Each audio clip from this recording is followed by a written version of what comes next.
এক গরিব ও দুনিয়ার আকাম্মা লোক হঠাৎ করে জানতে পারে তার দাদা তার জন্য 37 বিলিয়ন ইয়েন উত্তরাধিকারী সম্পত্তি হিসেবে রেখে গেছে। কিন্তু এই টাকা পেতে হলে তাকে মানতে হবে কড়া লেভেলের কিছু শর্ত, আর সে পরীক্ষায় পাশ করলে তবেই সে এই সম্পত্তির মালিক হতে পারবে। কি ছিল সেই শর্ত, আর আকাম্মা কি পারবে এই সম্পত্তি জিততে? বন্ধুরা, আজ তোমাদের জন্য নিয়ে এলাম এক অস্থির লেভেলের মুভি এক্সপ্লেনেশন, যার নাম হ্যালো মিস্টার বিলিয়নিয়ার। এই মুভি দেখার পর আমি নিশ্চিত তুমিও বলবে, ভাই রে ভাই, এমন মুভি এতদিন কই ছিল।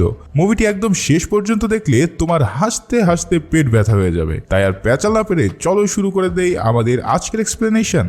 মুভির শুরুতে আমরা দুনিয়ার সবচেয়ে অসফল এক ব্যক্তির সাথে পরিচিত হই, যার নাম ওয়াং। ঠিকই ধরেছ, এই ওয়াংই হচ্ছে আমাদের প্রধান চরিত্র। জীবনে এমন কোনো কাজ করা বাকি নেই যে সে করেনি। পেশায় সে একজন গোলকিপার, কিন্তু মাঝে মাঝে মেয়ে সেজেও গোলকিপিং করতে হয় পেটের দায়ে। এদিকে মিস্টার জিন নামের এক লোক তাকে মেলা টাকার অফার দিয়ে বসে আপকামিং একটি ম্যাচ হারার জন্য। কিন্তু ওয়াং আকাম্মা হতে পারে, মাগার ধোকেবাজ নয়। তাই এই বিগ অফার পার্ট নিয়ে সে রিজেক্ট করে দেয়। কিন্তু রিজেক্ট করলে কি হবে, সেই ম্যাচে 5 গোল খেয়ে সে এমনিতেও হেরে যায়। আর এমন গোলকিপিং দেখে প্রতিপক্ষের টিমের সবাই তাকে নিয়ে সেলিব্রেট করতে থাকে। তাই সে বলে, শালার হারলামই যখন, তখন টাকা নিতে কি ক্ষতি ছিল রে ভাই। এদিকে ম্যাচ শেষে তার বন্ধু জিয়াও ওয়াং এর বাসায় আসে যে মালটা বেঁচে আছে নাকি তা দেখার জন্য। কিন্তু দরজার ফাঁক দিয়ে সে দেখে ওয়াং অধিক শোকে গলায় ফাঁস নিতে যাচ্ছে। তাই সে দরজা ভেঙে ভিতরে আসলে দেখতে পায় ওয়াং গলায় দড়ি না, বরং একটি লাইট লাগাচ্ছিল। যাই হোক, তারা দুজন তখন তাদের দলের কোচের কাছে যায়, কিন্তু সেখানে গিয়ে দেখে কোচ তাদের পরিবর্তে একটি কুকুরকে গোলকিপার হিসেবে জয়েন করিয়েছে। ওয়াং এর বন্ধু জিয়াওর তো মাথা পুরোই হট এটা দেখে। তাই তারা দুজনেই টিম থেকে সাথে সাথে রিজাইন দিয়ে দেয়। গাড়িতে করে যাওয়ার সময় এক অত্যাধিক লেভেলের চিটার লোক তাদের গাড়ির সামনে এসে অ্যাক্সিডেন্ট হওয়ার নাটক শুরু করে দেয়। এমনিতেই দুজনের মেজাজ খারাপ, তার উপরেই নেইমার স্টাইলের নাটক। তাই তারা দুজন তাকে আচ্ছা করে কেলাতে থাকে। এদিকে জিয়াজু নামে একটি মেয়ে সেই ঘটনা দেখে ফেলে। উনি আবার শখের বসে টিকটকার, তাই সাথে সাথে মোবাইল বের করে এসব রেকর্ড করতে থাকে আর আশেপাশের মানুষদের ডেকে বলে, এমন অন্যায়ের বিরুদ্ধে আমাদের রুখে দাঁড়াতে হবে।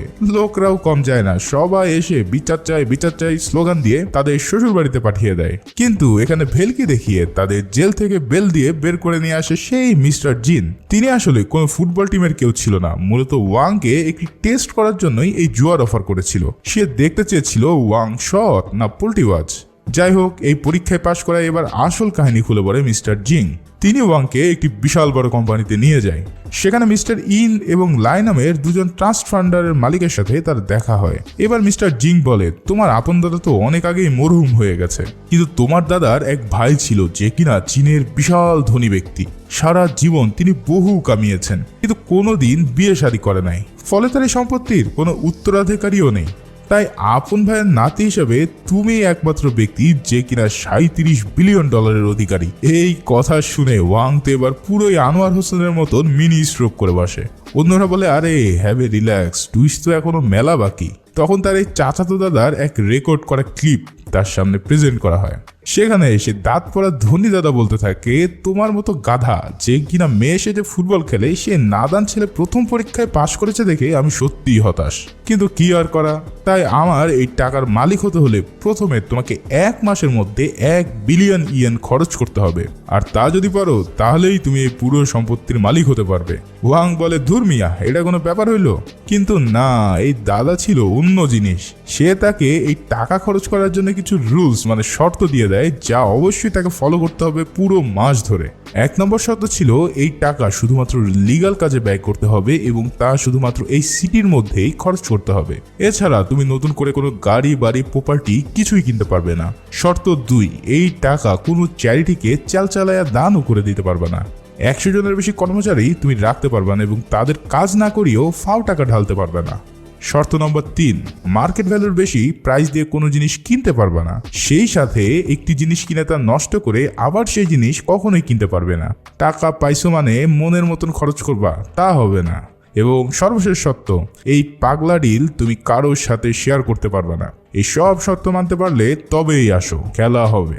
ওয়াং তখন পাকনে একটি প্রশ্ন করে, আচ্ছা আমি যদি এই অফার একসেপ্ট না করি তাহলে এই টাকার মালিক কে হবে? তখন মিস্টার জিন বলে, তাহলে এই সব সম্পত্তিগুলো এই গাধার মতন দাঁড়িয়ে থাকা মিস্টার ইন ও মিস্টার লাইয়ের চ্যারিটিতে আমরা দান করে দেব। অনেক ভেবে ওয়াং তখন সব সত্য মেনে নেয় আর 1 বিলিয়ন খরচ করার জন্য কন্ট্রাক্টে সাইন করে। আর এখান থেকে শুরু হয় আসল মজা। এখন এত টাকা পয়সা খরচের হিসাব করতে তো একজন অ্যাকাউন্টেন্ট লাগবে, তাই না? তাই মিস্টার জিং একটি মেয়েকে অ্যাপয়েন্টমেন্ট করে, আর সে ছিল সেই টিকটকার ওরফে জিয়া জু। তাকে দেখেই তো ব্যাটার পুরোই মেজাজ খারাপ হয়ে যায়। ওয়াং তখন বলে, তোরেই তো খুঁজতেছি বেটি, তোর জন্য আমার জেলের ভাত খাওয়া লাগছে। টিকটকারও কম না, সেও সব জানিয়ে দেয় এই খ্যাত পাবলিকের সাথে সে কাজ করবে না। কিন্তু ওয়াং বলে, আমার এরই চাই, মেলা হিসাব নিকাজ এর সাথে বাকি আছে। এরপর বাধ্য হয়ে জিয়াজু তার কাজ করতে রাজি হয়। এবার পালা এত টাকার একটি ঝলক দেখার। বিশাল এক বাংকারে তাদের নিয়ে যাওয়া হয়, আর সেখানেই থরে থরে টাকার গোডাউন দেখে ওয়াং ও তার বন্ধুর প্যান্ট পুরাই ডাউন হয়ে যায়। বাপ কেন, তার 100 গোষ্ঠীর মধ্যেও এমন টাকা কেউ কখনো একসাথে দেখে নাই। তাদের হুঁশ ফিরে আসলে এবং ওয়াং বলে, চলো আমাদের প্রথম টাকা ওড়ানো শুরু করা যাক। তাই ওয়াং তখন তার ফুটবল মাঠে উপস্থিত হয়। সেখানে গিয়ে সে বলে, আমি এই মাঠকে বিশ্বমানের মাঠ বানাবো আর তোমাদের সবাইকে সাইন করব ভালো টাকার বিনিময়ে। গরিবের মুখে এরকম বড়লোকি ভাব দেখে তার কোচ বলে, ভাই ওয়াং, এই টাকা ধর আর পাগলা ডাক্তার দেখা ভাই, তোর মানসিক চিকিৎসার প্রয়োজন। ওয়াং তখন ওয়াকি টকে দিয়ে তার মানুষদেরকে টাকা দিয়ে আসতে বললে সবাই ভিমড়ি খেয়ে যায়। দুনিয়ার সবচেয়ে আজারের টিম তো তার কেনা হয়ে গেল, এবার খরচ আরো বাড়াতে হবে। তাই ওয়াং তার পুরো টিমকে নিয়ে শহরের সবচেয়ে দামি 5 স্টার হোটেলে চলে যায়। সেখানকার ম্যানেজার এই গরিবসদেরকে দেখে বলে, স্যার এটা হোটেল, এখানে ছবি তোলার জায়গা না। তখন ওয়াং বলে, তোমার এই হোটেলটা আমি কিনে নিতে পারতাম, কিন্তু বিশেষ কারণে সেটা সম্ভব হচ্ছে না। কি আর করা, তাহলে একটা কাজ করি, তোমার পুরো হোটেল 1 মাসের জন্য আমি ভাড়া নিয়ে নিলাম, যাতে করে আমার সব বন্ধুরা আরামায়েসে থাকতে পারে। তুমি ইনভয়েস পাঠাও, আমি এক্ষুনি পেড করে দিচ্ছি। এমন অফার পেয়ে হোটেল ম্যানেজার তার আনন্দে আটখানা হয়ে যায়। থাকার ব্যবস্থা তো হয়ে গেল, কিন্তু এবার খাওয়ার পালা। এমন খাবার পেয়ে তারা গরুর মতন খেতে থাকে। এই মালটাকে একবার দেখো, মনে হচ্ছে হয়তো কয়েকশো বছর এই বেচারা না খেয়ে আছে। আসলে ফাও পেলে কেবল বাঙালি না, পুরো বিশ্বের সবাই আলকাতরাও খায়। এমন খাই খাই পরিবেশে ওয়াং এবার স্টেজে দাঁড়িয়ে বক্তব্য দিতে থাকে, আর সেখানে সে বলে, আমি একটি নতুন কোম্পানি খুলবো, আর সেই কোম্পানির সিইও পদের জন্য তার বন্ধু জিয়াওকে সিলেক্ট করে। বেচারা তো পুরোই আবেগে মোমের মতন গলে যায় আর বিশাল এক বয়ান উপস্থাপন করে। ফেরার পথে ওয়াং জিয়াজুর সাথে যখন সেলফি তুলতে যায়, তখন জিয়াজু বলে, আই হ্যাভ এ বয়ফ্রেন্ড। আমার বয়ফ্রেন্ড ফকির হতে পারে, কিন্তু টাকার কাছে সে কখনোই মাথা নত করে না। সে বিভিন্ন স্পিচ বক্তৃতা লেখায় পারদর্শী। ওয়াং বলে, ঠিক আছে, কাল দেখে নিয়ে আসো তো, দেখি জিনিসটা কেমন। পরের দিন জিয়াজু তাকে ওয়াং এর সাথে মিট করায়। প্রথমে তার বয়ফ্রেন্ড অতি সৎ থাকার চেষ্টা করতে থাকে। ওয়াং এর দামি মদের অফার সে একদম না করে দিয়ে বলে, আমি মহল্লার সবচেয়ে ভালো ছেলে, আমি এসব পাতি নেশা টেশা করি না ভাইয়া। কিন্তু ওয়াং তখন তাকে একটি বক্তব্য লিখতে যখন 10 লাখ টাকা দেয়, তখন সে উত্তেজনার ঠেলায় ঢক ঢক করে মদ গিলতে থাকে। এইসব দেখে তো জিয়াজু পুরাই আওলায় যায় আর বলে, আরে এ তো দেখি টাকার কাছে নিজের সততা বিলীন করে দিচ্ছে।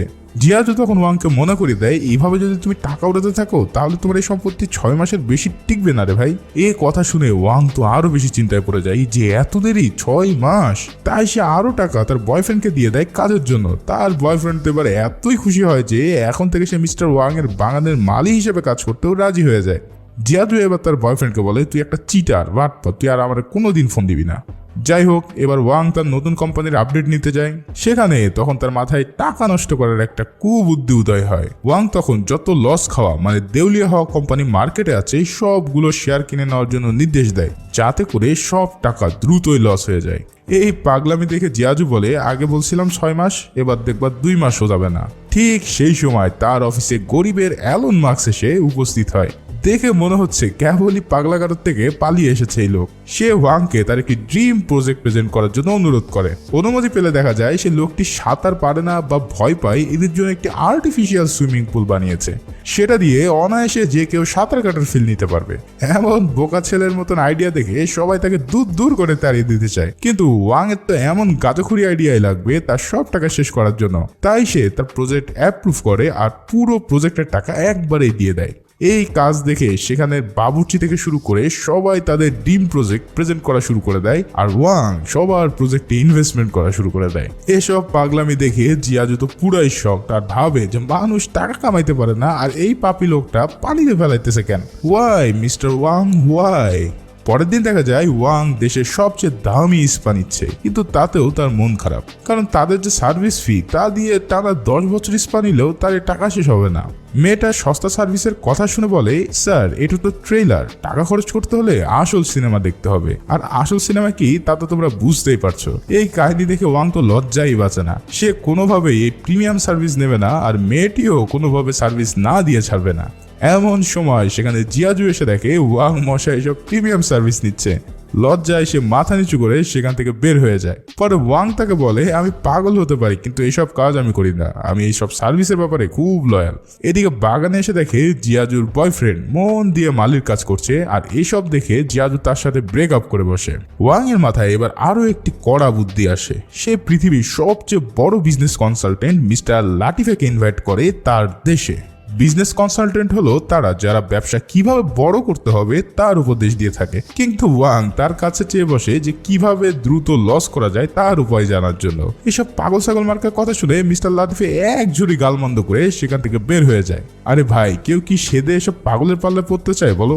এভাবেই তার রাজকীয় দিনরাত কাটতে থাকে। যতভাবে টাকা নষ্ট করা যায় সবকিছুই ওয়াং ট্রাই করতে থাকে, কিন্তু এরই মধ্যে একদিন তার জন্য বিশাল বিশাল দুঃসংবাদ আসতে শুরু করে। অফিসে গিয়ে সে দেখে যে সকল শেয়ার সে কিনেছিল তাদের কোম্পানিতে হিউজ ইনভেস্টের কারণে সব শেয়ার মূল্য বেড়ে কয়েকশো গুণ হয়ে গেছে। সেই শেয়ার থেকে প্রায় $10 মিলিয়ন তাদের আয় হয়েছে। এছাড়াও সেই গরিবের অ্যালন মাস্ক যে গাঁজাখুরি সুইমিং প্রজেক্ট দিয়েছিল সেটাও ইতিমধ্যে ব্যাপকভাবে ভাইরাল হয়ে গিয়েছে, ফলে কোটি কোটি টাকা আসা শুরু করেছে তাদের কোম্পানিতে।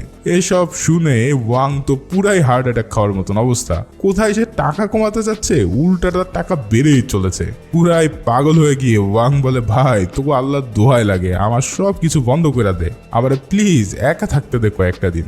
সবাই বলে মানুষ দেউলিয়া হয়ে গেল তেমন আচরণ করে, এ তো দেখি খুশির ঠেলাই দেউলিয়া হয়ে গেছে। মানুষ কি আর জানে ওয়াং মিয়া কিসের জন্য এমন করতেছে? 1 বিলিয়ন খরচ না করলে যে সে 37 বিলিয়ন পাবে না। এদিকে জিয়াজুর আজকে জন্মদিন ছিল, কিন্তু সেটা উদযাপন করার মতো কেউ ছিল না। ঠিক তখনই সেখানে তার বয়ফ্রেন্ড ফুল হাতে নিয়ে উপস্থিত হয়। জিয়াজু তো খুব খুশি যে তার জন্মদিন সেলিব্রেট করার জন্য তার বয়ফ্রেন্ড এসেছে, কিন্তু পরে দেখা যায় সে এসেছে জিয়াজুকে দিয়ে মিস্টার ওয়াংকে রিকোয়েস্ট করানোর জন্য যাতে তাকে আরো টাকার সাপোর্ট দেওয়া হয়।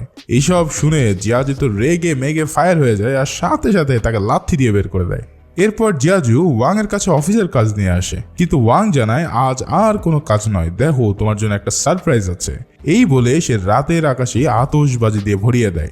আসলে ওয়াং এর তো টাকা খরচ করা লাগবে, তাই সে পুরো শহরে এক বিশাল জমকালো আতশবাজির অনুষ্ঠান করে। কিন্তু জিয়াজু বলে, তুমি নিশ্চয়ই আমার জন্মদিনের সারপ্রাইজ দিতে এটা করেছো তাই না? ওয়াং মনে মনে বলে, এটাই সুযোগ পার্ট নেওয়ার। সেও বলে, হ্যাঁ তোমার জন্মদিনের জন্যই তো আমার এসব আয়োজন করা।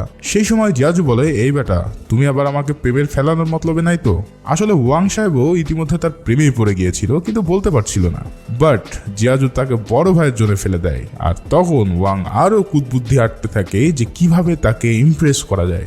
তাই সে পরের দিন পুরো শহরে তার ভালোবাসার কথা জানিয়ে বিলবোর্ড টানিয়ে দেয়। সকালে জিয়াজু বাসা থেকে বের হয়ে দেখতে পাই সবাই তার পিছু নিয়েছে অটোগ্রাফ আর সেলফি তোলার জন্য। কাহিনী বুঝতে পেরে জিয়াজু কোনো রকম একটি গাড়িতে উঠে পালিয়ে বাঁচে। গাড়িতে আসার সময় সে আবারও সেই গরিবের নেইমারকে দেখতে পায়, যে কিনা গাড়ি দেখলেই তার সামনে গিয়ে অ্যাক্সিডেন্টের ভং ধরে। এবার জিয়াজু বুঝতে পারে ওয়াং সেদিন সত্য কথাই বলেছিল, কিন্তু সে তাকে ভুল বুঝে জেলের ভাত খাইয়ে ছেড়েছে।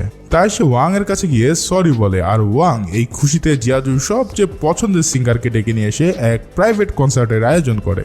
এই কনসার্ট জিয়াজুর অনেক পছন্দ হয়, আর সে সারা রাত ধরে উপভোগ করতে থাকে। কিন্তু এত কিছুর পরেও তার বিভিন্ন ইনভেস্টমেন্ট থেকে টাকা বেড়েই চলেছে। তাই এবার সে তার বেস্ট বুদ্ধির চাল দেয় যে সব টাকা হাওয়া করার জন্য। সে পুরো শহরের প্রেস ও মিডিয়াকে ইনভাইট করে এক পাগলাটে ঘোষণা দিয়ে বসে। ওয়াং বলে, আমি নতুন একটি ইন্স্যুরেন্স খুলতে যাচ্ছি যেখানে সবাইকে ওয়েট লস মানে ওজন কমানোর চ্যালেঞ্জ জানাচ্ছি। যদি কেউ 1 কেজি ওয়েট লস করতে পারে তাহলে আমি তাকে 1000 ইয়েন দেব। তাই 1 সপ্তাহের মধ্যে যে যত বেশি ওজন কমাতে পারবে সে তত বেশি ইনকাম করতে পারবে। এই ঘোষণা শোনার পর পুরো শহরের সবাই পাগলের মতন ওজন কমানোর মিশনে নেমে পড়ে। কেউ এখন আর লিফট বা এক্সেলেটর সিঁড়ি ব্যবহার করে না, সবাই হেঁটে দৌড়ে সিঁড়ি বেয়ে ওঠে। অফিসের কাজ করার সময়ও সবাই ব্যস্ত থাকে ওজন কমানোর জন্য। এমনকি ট্রাফিক পুলিশও নেচে নেচে তার কাজ করতে থাকে। সবার এমন প্রাণপণ ওয়ার্কআউটের কারণে মানুষ দ্রুতই তার ওজন কমিয়ে ফেলতে সক্ষম হয়, আর ওয়াং এরও টাকা দ্রুতই শেষ হতে থাকে। যাক, অবশেষে টাকা খরচ করে একটা মক্ষম উপায় পেয়ে যায় ওয়াং। কিন্তু এই কাজে বাধা দেয় তার সেই দুই প্রতিপক্ষ। তারা মিস্টার জিনের কাছে গিয়ে বলে এটা তো রুলসের বাইরে, সে তো হুদাই মানুষকে টাকা দিয়ে দিচ্ছে। কিন্তু মিস্টার জিন বলে এটা রুলসের মধ্যেই পড়ে, এখানে কাজের বিনিময়ে সে টাকা দিচ্ছে যা আমাদের রুলসের মধ্যেই ছিল, তাই এই কাজে আমি তাকে বাধা দিতে পারি না। আসলে প্রথম থেকে ওই দুই পাপী বান্দা ওয়াং এর বিরুদ্ধেই ছিল, তাই তারা সেই স্পা করা মেয়েটাকে পাঠিয়েছিল যাতে তার মায়াজালে ফেলে ওয়াংকে রুলসের বাইরে কাজ করাতে পারে। কিন্তু ওয়াং এর সততার কাছে সেদিন তারা হেরে যায়। ওয়াং এর এই অকল্পনীয় উদ্যোগের জন্য সরকারের পক্ষ থেকে তাকে বিশাল সম্মান জানানো হয়। সেই অনুষ্ঠানে ওয়াং বলে আমার একটি ছোট্ট ফুটবল টিম আছে, আর এই টিম দিয়ে আমি দেশের সবচেয়ে বড় ফুটবল টিম হান্তায়ের সাথে একটি প্রীতি ম্যাচ আয়োজন করতে যাচ্ছি। আশা করি সবাই আমাদের সাপোর্ট দিবেন আর খেলা দেখে আসবেন। আসলে ওয়াং ওই হান্তাই টিমকে কয়েক গুণ বেশি টাকা দিয়ে এই খেলায় নিয়ে আসার জন্য রাজি করিয়েছিল। আসলে কোথায় হাতিরপুল আর কোথায় লিভারপুল, এই টিম যদি গোল দেওয়া শুরু করে তাহলে কমপক্ষে 50টা গোল দিবে। তাই হেন্তাই টিম তখন বলে আমরা এই ম্যাচ তখনই জিতবো যদি আমরা 10 গোল দিতে পারি। তার মানে হলো পুরো খেলায় 10 গোলের বেশি হলেই ম্যাচ জিতে যাবে হান্তাই। খেলার দিন পুরো স্টেডিয়াম দর্শকে পরিপূর্ণ, আর তার 99 ভাগই হচ্ছে হান্তাইয়ের সাপোর্টার। মাত্র এইটুকু সাপোর্টার দেখা মেলে ওয়াং এর টিমের জন্য। ওয়াং এর টিমের সাপোর্টার না থাকতে পারে, কিন্তু তারা মেলা মালপানির লোক, তাই তো পুরো টিম হেলিকপ্টার চড়ে ল্যান্ড করে মাঠে। ওয়াং এর দলের প্লেয়ার বুদ্ধি করে অন্য দলের ক্যাপ্টেনের বউকে নিয়ে দুষ্টু মন্তব্য করতে থাকে। এতে করে রক্ত গরম হয়ে গেলে এক ঘুষি বসিয়ে দেয় তার বন্ধুর নাকে। ফলাফল তাকে রেড কার্ড দিয়ে বের করে দেওয়া হয়। কিন্তু তারপরে ওয়াং এর দল হাফ টাইমের আগে 8 গোল খেয়ে বসে। হাফ টাইমে তারা ব্রাজিলের কোচ তিতের মতন শক্তিশালী ডিফেন্সের প্ল্যান করে মাঠে নামে। আর যাই হোক, কোনো গোল খাওয়া যাবে না, তাই তারা সবাই মিলে একজনকে ঘিরে ধরে। তবুও তারা আরো 1 গোল খেয়ে যায়, আর এরপর তাদের সকল প্লেয়াররা গোল পোস্টের সামনে দাঁড়িয়ে যায় গোল আটকানোর জন্য। একের পর এক শট তাদের প্লেয়ার ঠেকাতে থাকে, কেউ মুখ দিয়ে, কেউ হাত দিয়ে, আবার কেউ বংশধরের মেশিন দিয়ে। এভাবেই একে একে সব গোল ঠেকিয়ে পুরো খেলার সময় পার করে দেয়, আর সেই ম্যাচ 0-9 গোলে জিতে যায় ওয়াং এর টিম। ট্রফি দেওয়ার সময় সে হান্তাই টিমকে ট্রফির মধ্যে থেকে ট্রফির একটা বাচ্চা উপহার দেওয়া হয়। এরই মাঝে ওয়াং এর কাছে কল আসে যে জিয়াজুকে কারা যেন কিডন্যাপ করেছে। তারা 10 মিলিয়ন ইয়েন দাবি করে বসে ওয়াং এর কাছে। ওয়াং এর কাছে এই টাকা তো কোনো ব্যাপার না, কিন্তু নিয়ম অনুযায়ী সে শুধুমাত্র নিজের জন্য টাকা খরচ করতে পারবে। তাই হয় তাকে রুলস ভেঙে টাকা দিতে হবে, অন্যথায় জিয়াজুকে হারাতে হবে। এ তো এক কঠিন সমীকরণে পড়ে গেল ওয়াং। সে এবার মিস্টার জিনের কাছে 10 মিলিয়ন টাকা ধার চায়, কিন্তু জিন তাকে বলে আমি এই বিষয়ে কোনো হেল্প করতে পারবো না। আসলে এটা ছিল ওয়াং এর সর্বশেষ পরীক্ষা। তার দাদা জানতে চেয়েছিল ওয়াং এর কাছে টাকা বড় নাকি মানবিকতা বড়। মূলত মিস্টার জিনি জিয়াজুকে কিডন্যাপ করেছিল আর তাকে সব খুলে বলেছিল। জিয়া তো বলে এত টাকার জন্য ওয়াং মিয়া আমাকে কখনোই বাঁচাতে আসবে না, কিন্তু সবাইকে অবাক করে দিয়ে ওয়াং তার সব টাকা লোভ ছেড়ে 10 মিলিয়ন টাকা নিয়ে চলে আসে জিয়াজুকে বাঁচানোর জন্য। বেচারা মেলা কান্না করতে থাকে আর বলতে থাকে আরে বেটি, কিডন্যাপ হওয়ার আর সময় পাইলি না, আর কয়দিন পরে হইতি। টাকার চেয়ে মানবতাকে প্রাধান্য দেওয়ায় তাকে পুরো সম্পত্তির মালিক বানিয়ে দেয় তার দাদা। এছাড়াও জিয়াজু পেয়ে যায় তার আসল ভালোবাসার মানুষকে। এরপর কেটে যায় বেশ কয়েকদিন, আর এরই মধ্যে জিয়াজু প্রেগনেন্ট হয়ে যায়। এবার তার এক ফাউন্ডেশনে যায় তাদের সকল সম্পত্তি দান করার জন্য। কিন্তু ফাইনাল সাইন করার আগেই হুট করে তাদের মাথায় আসে আরে আমাদের সন্তানদের জন্য তো কিছু রেখে দেওয়া হলো না। আমরা তো মেলাই এনজয় করে ফেলছি, কিন্তু আমাদের সন্তানের জন্য তো কিছু টাকা রাখার প্রয়োজন, তাই না? তাই তার ম্যানেজারের কাছে একটু সময় নেয় একটা লিস্ট করার জন্য যে বাচ্চা হওয়ার পরে তার কি কি প্রয়োজন হবে। কিন্তু এই লিস্ট আর শেষ হয় না। দিন গড়িয়ে রাত হয়ে যায়, কিন্তু এদের লিস্ট করা শেষই হয় না। আর এরই মধ্যে দিয়ে মুভিটি এখানেই শেষ হয়। তোমাদের কি মনে হয় অদতেও কি তারা টাকা ডোনেট করতে পারবে? তোমাদের মতামত কমেন্টের মাধ্যমে জানাতে ভুলো না। কিন্তু ভিডিওটি ভালো লেগে থাকলে লাইক ও শেয়ার করতে ভুলো না, আর একদম নতুন হয়ে থাকলে প্লিজ সাবস্ক্রাইবটা করে দিও। সবাই ভালো থাকো, সুস্থ থাকো, ধন্যবাদ।